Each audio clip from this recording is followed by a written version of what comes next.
नागेश फाटे यांच्या 20 वर्षाच्या सामाजिक व राजकीय संघर्ष प्रवासाचे संचित ग्रंथरूपात पवारसाहेबांकडून कौतुक व शुभेच्छा. पंढरपूर प्रतिनिधी.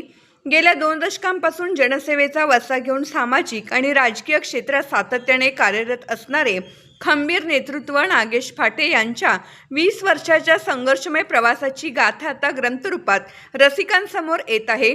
त्यांच्या या प्रवासाचे संचित असलेल्या दिंडी विकासाची या पुस्तकाची पहिली प्रकाशनपूर्व प्रत नुकतीच त्यांनी राष्ट्रवादी काँग्रेस पक्षाचे राष्ट्रीय अध्यक्ष शरदचंद्रजी पवार यांना सदिच्छा भेट म्हणून दिली.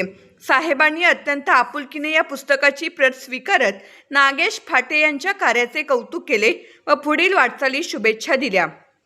एका सामान्य कार्यकर्त्यापासून सुरू झालेला प्रवास, जनसेवेची अविरत 20 वर्षे, असंख्य माणसांची जोडलेली साखळी, आलेले समृद्ध अनुभव, केलेला संघर्ष आणि मतदारसंघाच्या व समाजाच्या विकासाची पाहिलेली स्वप्ने या सर्व आठवणींचा आणि वाटचालीचा वेध दिंडी विकासाची या पुस्तकात अत्यंत प्रभावीपणे घेण्यात आला आहे.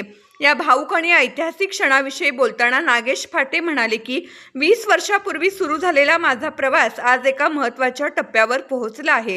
पवार साहेबांसारख्या नेतृत्वाकडे माझ्या कार्याची नोंद असलेल्या प्रकाशनपूर्व पुस्तकाची पहिली प्रत पोहोचणे ही माझ्यासाठी केवळ अभिमानाची नव्हे तर कृतज्ञतेची भावना आहे. साहेबांच्या हाती ही प्रत सुपूर्द करताना जुन्या अनेक आठवणी मनात दाटून आल्या. हा क्षण माझ्यासाठी आयुष्यभराची ऊर्जा आणि प्रेरणा देणारा आहे.